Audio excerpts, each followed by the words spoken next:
all good just from here. Is that right? Okay, great. Now, I am honoured, grateful to be in such phenomenal company today. Thank you very, very much for being here. Beyond thrilled to bring together three remarkable leaders who all have a different point of view on the potential of the Earthshot Prize to bring about the change that is needed in 2025 and into the future. Sir, I'd love to start the discussion with you.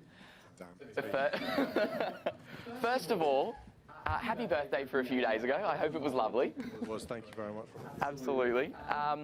The Earthshot Prize, as we all know, it's ambitious, it is hopeful, it's scaling the best solutions to the global stage, and I think it's needed now more than ever before. The Earthshot Prize motto, as we know, urgency plus optimism equals action. We've talked about this sense of urgent optimism before. How, as we look back on the last 5 years, how do you feel you've put this theory of change into action to champion climate solutions on a global scale? So, can you hear me right? Is this working? It is working, perfect.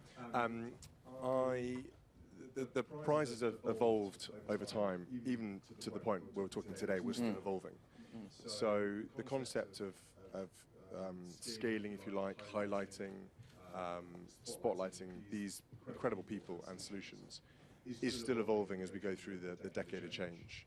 And for those of you who don't know, by 2030, the Earthshot Prize in its current guise will cease to exist. We very much want to make sure this is a decade of change. This is a 10-year program.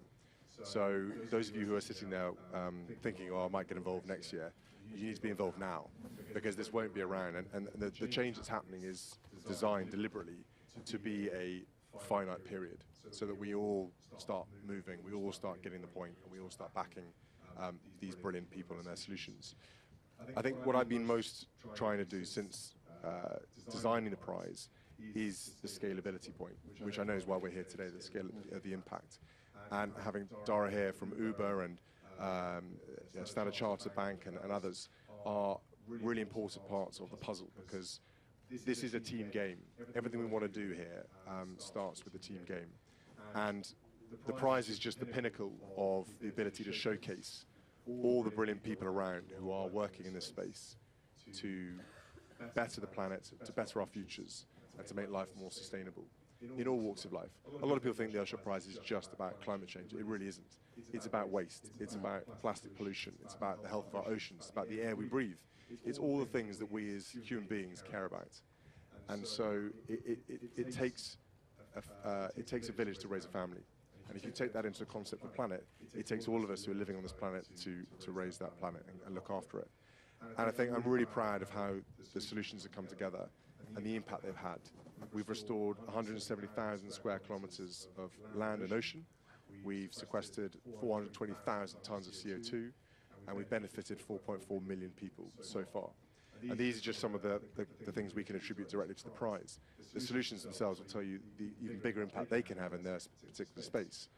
But we do need support, and we do need the team to come together, because there is nothing here that can happen if these guys work on their own, if I work on my own, if Mike does this by himself.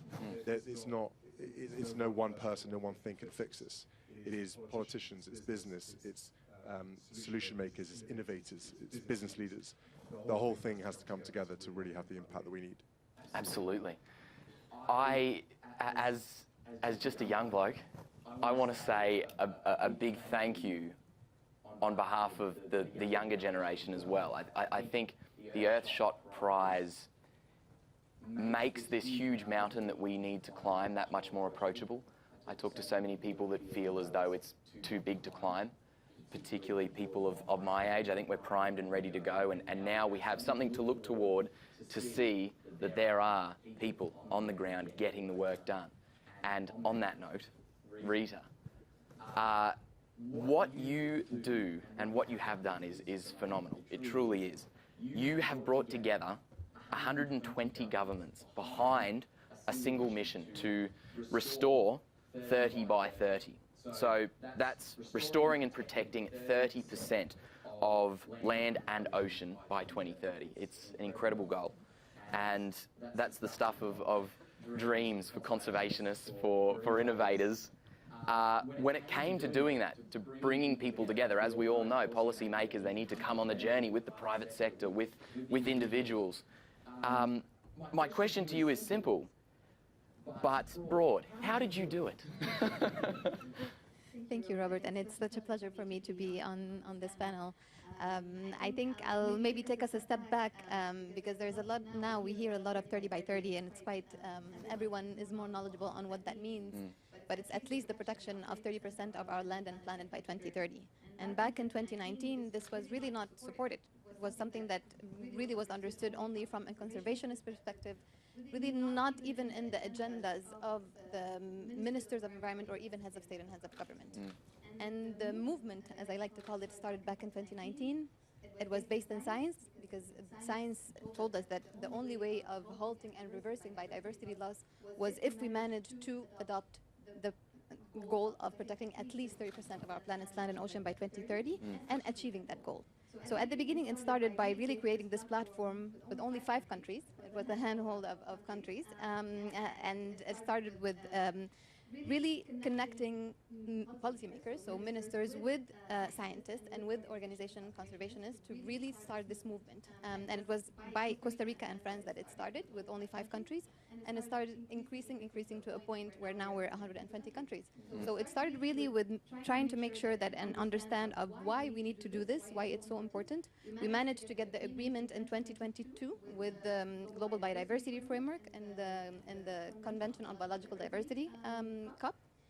And now the coalition is starting really to focus more on the implementation because we tend to focus a lot on really agreeing and making sure that we have those international agreements and those frameworks, but we really need to translate those frameworks into actions. And now the coalition, I'm very proud to say that we've been able to really start working on making sure that those policy and those frameworks are actually translated into concrete actions. And this is exactly what we're doing within the coalition. So we're really focusing not only on sustaining the momentum, because of course we know that we will go through different cycles.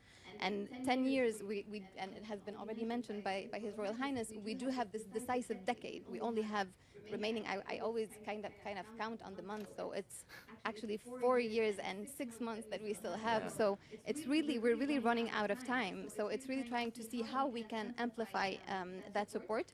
And this is where we have been able to create a specific matchmaking platform within the coalition to support our country's needs, because we really focus mainly on developing countries, which hold the majority of biodiversity of the world.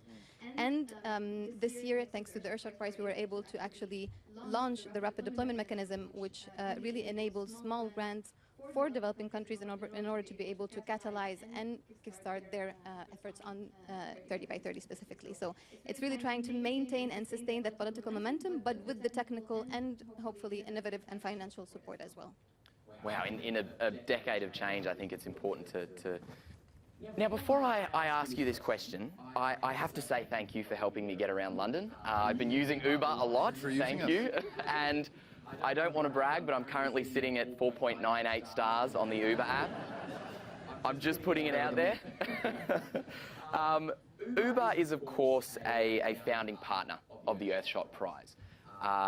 And we know that transport technology can play a very big role in making a positive impact for climate change and climate action. What is it about the way Uber is leading the way in climate action that makes you such a great partner for the Earthshot Prize? And I want to get a sense, what are you most proud of? Absolutely. So what attracted us to Earthshot originally were actually 2 elements that the Prince just talked about, which was scale and impact. There are plenty of ideas in the world, and all of us know that we want to move to a more sustainable world. But in order for these ideas to actually affect everyday life and in order for us to achieve our goal of a cleaner planet, these ideas have to actually be introduced into the world.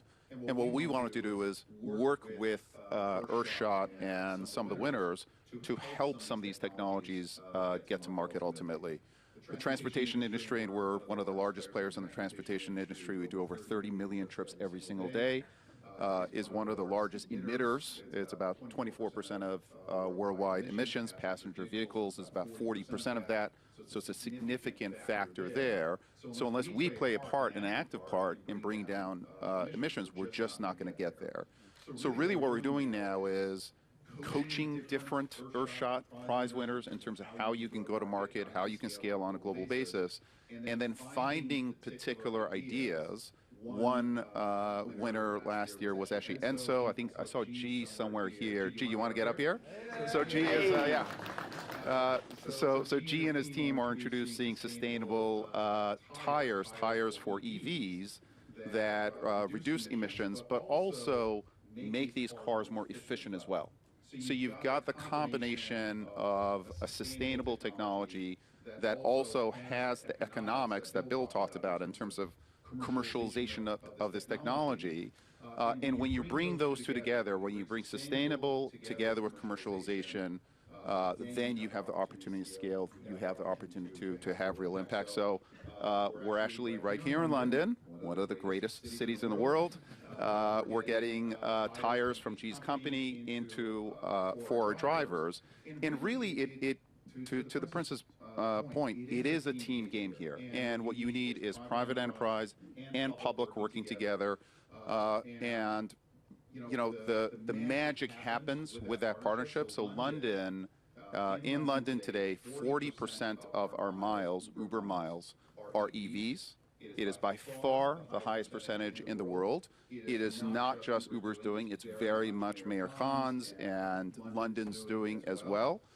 If you compare that overall, about 5% of miles driven overall are EVs. So where you bring public and private partnership with the right incentives, you can really make magic happen, and we're seeing it right here in London happening today. It's phenomenal. Thank you for being part of the Earthshot family. I think we all feel it in this room. It is definitely just that. It's a community. That's what I love so much. It brings together so many different people and so many different solutions. And it is, as you say, it's a team sport. It's a collaboration. That's what it's all about. And the prize, I think, really demonstrates collaboration in the way that we take the mission to a new country every single year. So from your perspective, what does it mean to bring the Earthshot prize to somewhere like Rio and beyond? It means a lot of jet lag. Fair enough. Not just Brazil, the globe. But no, we're obviously I'm thrilled. I've not been to Brazil, so I'm not doing this just because it's not the first time I've been to Brazil. But from a personal point of view, I've always wanted to get to South America, particularly to Brazil. So I'm personally very excited about going down there. I think South America as a whole, the amount of ecosystem kind of environmental interest and passion there is there, I think that's really important. And I think they epitomize the approach to what we can be doing more sustainably. The vibrancy, the energy, the enthusiasm. I think the award ceremony down there will be spectacular. We're very much allowing countries to do it their way. So this will have a very strong Brazilian flavor to it, which is what we love. And we hope to be able to produce some South American solutions, hopefully some Brazilian ones too. So it really is a case of until countries see and feel and touch the Earthshot prize, they don't quite necessarily know what it is. But the legacy we leave after we've been there is 3 times the amount before you could go there. And our finalists, our solution makers, are heralded as real change makers after the prize has gone through that country. And so I hope we'll see that in South America. I hope the rest of the continent really embrace it and want to have it there. But these collaborations come from not just because we need diverse solutions, we need diverse geographies, we need the globe to be invested in it and everyone to feel it and buy into it. It's also, you know, practically wise, it's things like Uber and Enso tires. It's collaborations like Nopla, who are one of our winners, which stands for Not Plastic, which is a seaweed-based plastic production that's based in the UK, but one's Spanish and one's French designers. They have created a seaweed-based plastic that you can turn into plastic water bottles, you can use in all different types of products, particularly in the fast food industry. And they're now, through Compass Group, in I think at least 25 stadiums in the UK, saving 75 million single-use plastic items. But that's a collaboration with scale and impact, and that shows that when the right companies, the right businesses, the right people get together, the impact can be so much greater. And I know, and I'm really excited about what might happen in Brazil and where those impacts and those collaborations come together.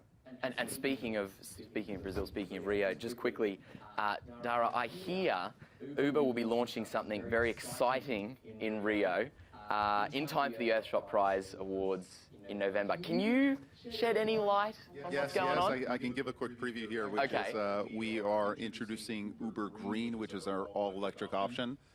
In Rio, which is one of our top 10 cities in the world. We're really excited to do so.